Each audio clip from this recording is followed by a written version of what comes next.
Hi guys, it's Albert from Planika. Today, right next to me, I've got two ethanol burners. The one on the left is fully manual, it is fueled with liquid ethanol, and the second one is fully automatic, with the technology of burning ethanol vapors. So the thing is, they both use the same kind of fuel, they are both inserts that you build in a housing. So how are they different? Let me show you, and let's start with the manual one. And the first thing you want to do is to fuel it, and to do this you use a regular funnel, just like this one, like the one you've got in your kitchen. And as you can see, I'm putting it right inside the burner, the tank, because in a manual device like this one, the burner and the tank are the same thing, the same element. Okay, so now I can pour the fuel, but be careful not to exceed the maximum level marked inside the tank, otherwise you will overfill it. In this case, you will have to remove the entire burner from the housing, pour the fuel out, dry it. It would be best to wait a couple of hours to be sure it is safe to try again. Okay, so now I can pour liquid ethanol straight from the bottle.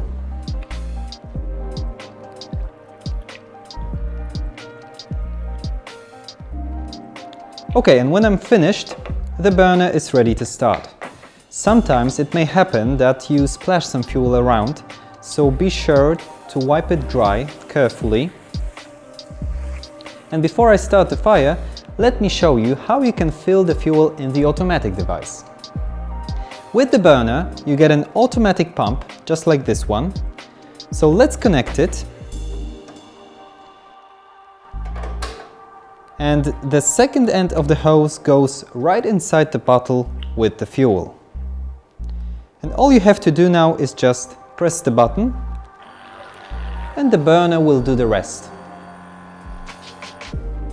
When the tank is full, the pumping stops automatically. So even if I push the button, it won't pump any more fuel, so there is no risk of overfilling it. So now let's disconnect the pump, and the burner is ready to start. To do this, just press the button here on the control panel, or easier, on a remote or mobile app. And now the burner will start to produce vapors, and the flame will come up in a second. As you can see, the flame is now on, so now let's go back to the manual device. To start the fire, you need a lighter or just some regular matches, and it all goes down to putting a burning lighter close to the liquid fuel. And as you can see, you have to be really careful because the ignition is very rapid. And initially the flame is quite small and very blue in color, so we have to give it a couple of minutes to warm up. To lower the flame in the manual device, you use this special tool, and all you need to do is just pull this white metal panel. And by doing this, you are just reducing the amount of oxygen that goes right inside the burner. So the effect is that the flame just suffocates and drops down. To make it high again, you need to push the flap back in place. In the automatic device, on the other hand, on the remote you've got two buttons. One lowers the flame, and the second one makes it higher. And there are up to 6 flame height levels in total.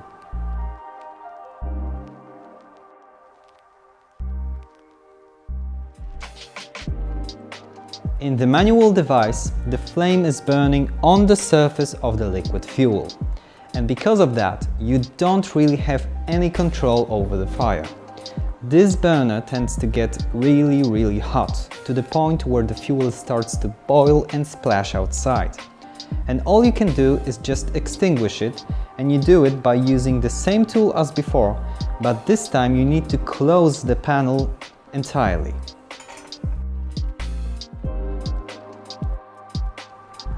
But as you can see, it is often difficult to put out the fire because the oxygen is still getting inside and the flame is burning. So usually you have to try a couple more times.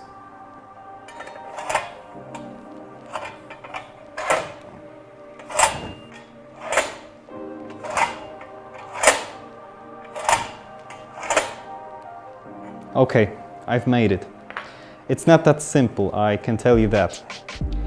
In the automatic device, on the other hand, it is the ethanol vapors that are being combusted, and the burner has full control over the production and the combustion of these vapors. So when you want to extinguish the fire, all you need to do is just press the stop button, and now the burner will stop producing vapors and the flame will disappear. Another big difference between these two devices is the smell. This is because even if you extinguish the manual burner, the fuel contained inside the tank is still very hot and it evaporates to the air. Also, the flame is burning somewhere at this level inside the tank where there is not enough oxygen. And the result is an incomplete combustion in which a very strong and unpleasant smell is produced. Also, as you can see, the tank is fully open, so any dust particles or dirt can easily get inside. So when you light this fireplace, it will all burn down, giving off a burning smell. In the automatic device, on the other hand, the fuel is contained inside an isolated tank. And the thing I want you all to remember is that in the automatic burner, the flame has never any direct contact with the liquid fuel. The vapors are produced in the evaporating chamber, and the flame is burning right above the burner where it has full access to oxygen. So it is very clean without any smell. And when you turn it off, the burner stops producing vapors, so again, there is no smell. And one last thing I want to point out is the difference in the design. So a manual burner is basically a box that you fill up with fuel, an open tank with liquid ethanol inside. And because of many safety regulations in different countries, it is very difficult to find a manual burner that is longer than this one right here. In the automatic burner, the vapors are emitted through this metal strip, and this design allows for far longer lines of fire. A standard model like this one can be even 2.5 meters long.